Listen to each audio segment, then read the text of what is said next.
Nothing we say is investment advice. Please pause on all 3 pages of this disclaimer and read it.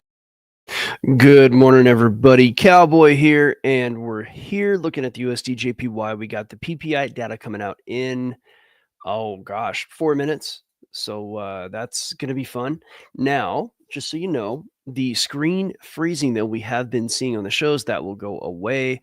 I had to pretty much just use an entirely different technology for the streaming, and I'm still configuring that. I've got it mostly done.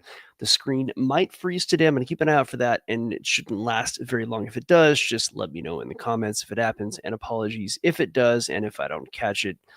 But that will be a problem that goes away. I like problems that go away. It's going to cost me money. It is what it is. So the PPI data comes out in a few minutes, right? And let me go ahead and flip over to that screen just so we can kind of take a look. It's in 3 minutes. The expected PPI is going to be 0.2% month over month. There is no year over year. So CPI was on Tuesday. That's that is consumer price inflation. They have a year over year figure, which was a little bit deflationary. And that little bit of deflationary data was the only data that left rate cuts on the table for September. Well, there is no year over year for PPI. Now, there are unemployment claims, so that is another landmine, if you will. So if the data for any of these numbers, whether it's core PPI, or unemployment claims, if any of those comes out and is like way, way different than the estimate, then the markets could move significantly.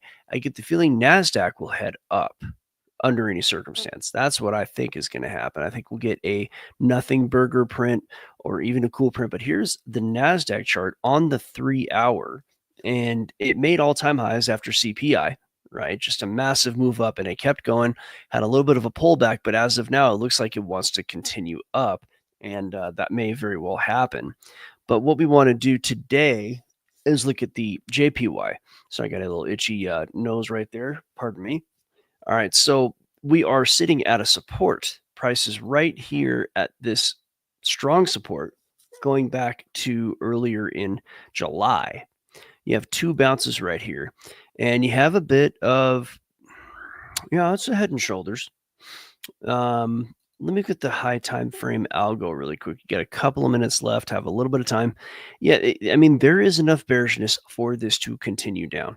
Right. So if I were to draw the head and shoulders on this, given that we have time, then this actually would be a really sweet trade, especially if we get a little bit of a move up to give us a nice entry on it. This is a high time frame trade. I probably wouldn't take that trade strictly, but rather take pieces out of it.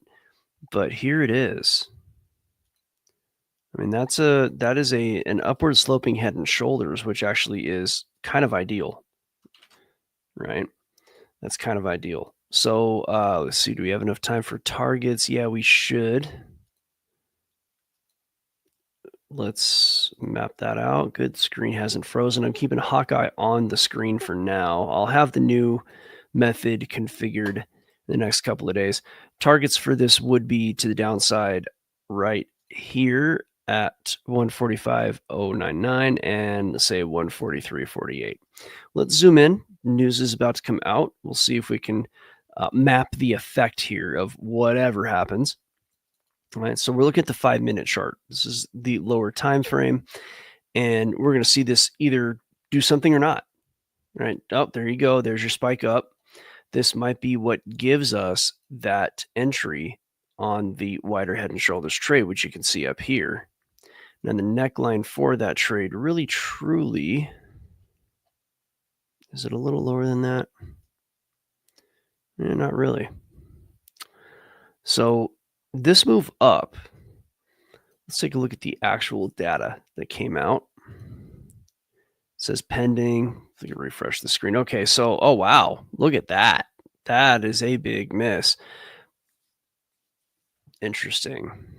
So the unemployment claims were almost as expected, but this is a really big miss.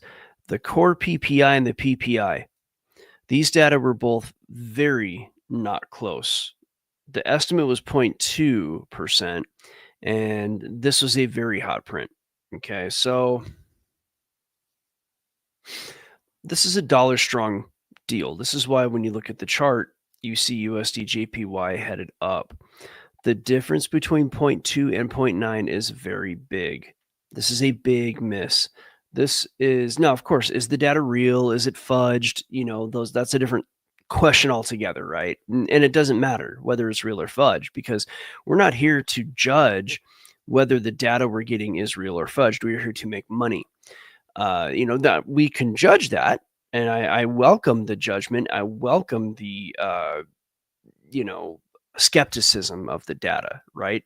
But for now, functionally as a trader, we're just going to act as if the data is real because the market acts as if the data is real. And so that being the case, this is dollar strong news, because a hot inflationary print means that all of the rate hikes that we saw, right?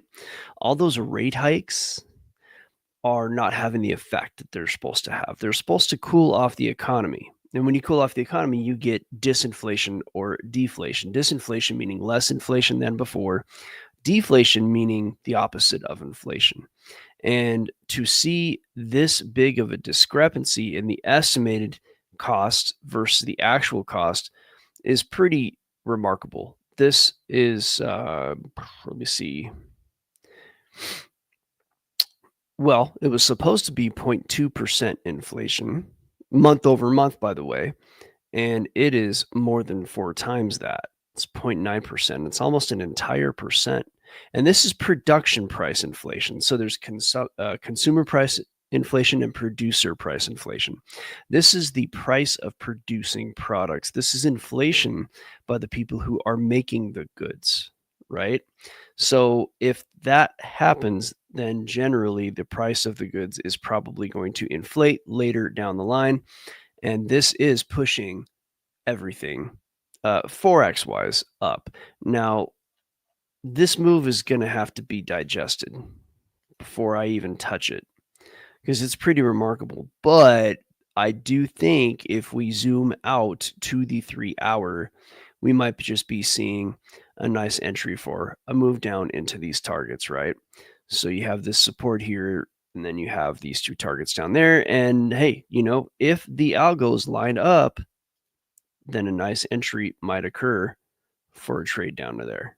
Just a little, oh, you know what? The screen froze. Let's go ahead and fix that. Glad I caught it. Okay, so if this move up that you see, like I zoomed out. So if I zoom in, yeah, thank you, Mikey.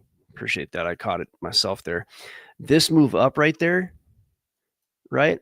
Well, this is that giant head and shoulders right there. So if I were to create a trend line to extend the neckline out, like way to here, I'm not saying it's going to go exactly like this, but if you zoom out, what you may see is price pulling up to give us a nice entry, right? And then maybe a nice short down to the targets that I described. Now, this first line is not a target, it's just a support. So I'll actually not worry too much about that if I'm going to take this higher time frame trade, right? So let's do this. Let's make it a different color. Or maybe we'll just make it dashed. So, there might be some trouble at this area. That might be a nice place to move the stop or manage the trade or something like that. But the first target is at 145.099, basically 146. And then I would probably even take that, or not 146, forgive me, 145.10. Take that above the 099. I take it up at 145.10 because round numbers, right? Actually, the way that the algos work, it's well, I think we'll be okay with that. So this is probably going to be the move despite that news. But what's concerning about this news is that this is this is a much higher number, and the rate cut is what's been holding up the markets, right? The anticipation of a rate cut is what pushed the markets up to new all-time highs in the last day or two. Now let's go and take a look at the NASDAQ briefly. This move up that we saw, okay, so let's back up a little bit. Let's zoom out. The stock markets have been just roaring, and this was our high here prior to this week. And that is right at, this was the old high at 23,850 or so. And so the CPI data came out on Tuesday and pushed price all the way up to new all-time highs right here at 24,075. And the CPI was just, it just wasn't hot. That's all it had to be, was not hot. And the market does pay a lot more attention to the CPI than the PPI. So one thing that people don't understand is that the number that the Fed is going to watch isn't even CPI, it's core PCE, but for some reason the market reacts to CPI, right? So they're both inflation metrics, they're both similar.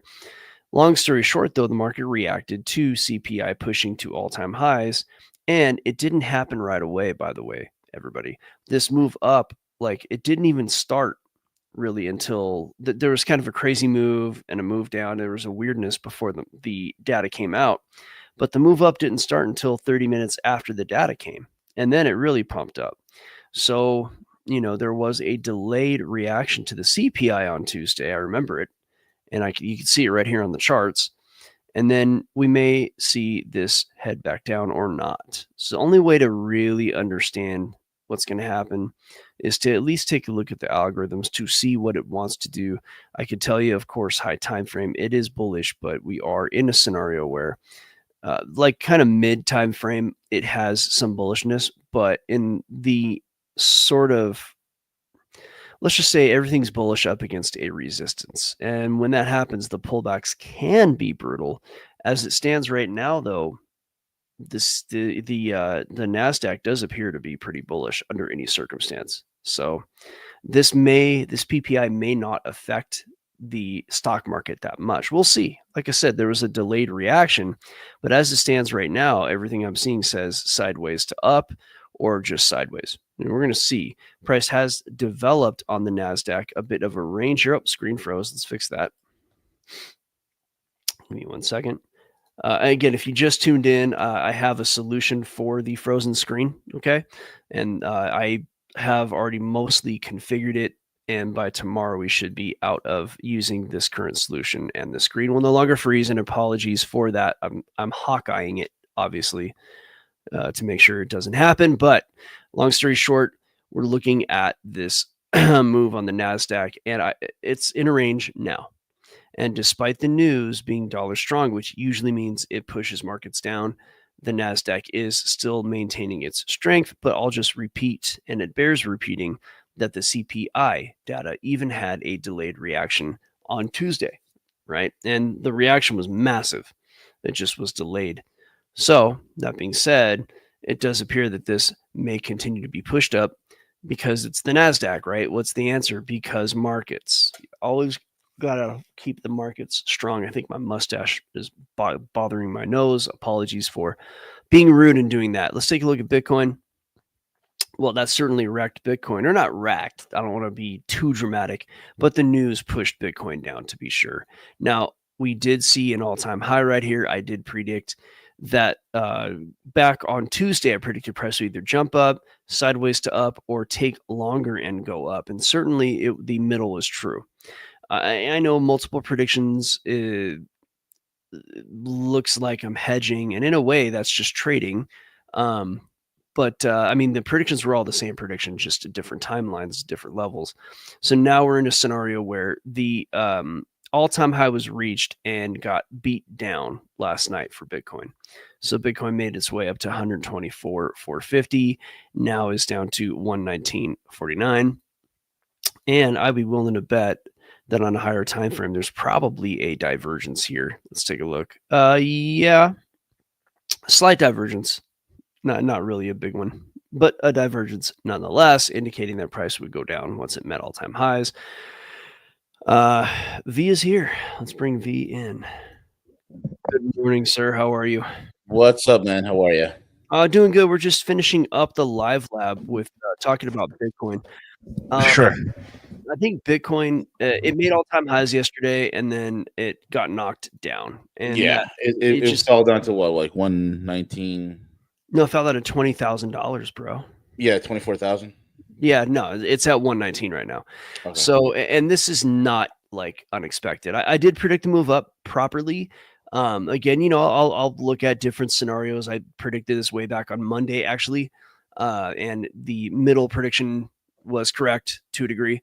So we got the all-time high. It did break the prior high, but now prices headed down. So let's go ahead and take a look at what might happen, and then what we'll do is go to the private live lab. Let's actually run over to Bitcoin. Well, all right, I'm going to make some structural looks right here.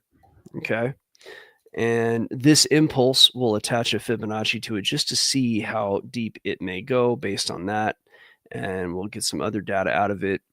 And I'm going to say that if Bitcoin remains calm and does not try to break its all-time highs again, and it will, I think, but at least like for the next week, if it kind of remains calm, the alts will probably continue to run. And the alts have been doing really well. That's just what it's been. Maybe we'll take a look at that here in a minute.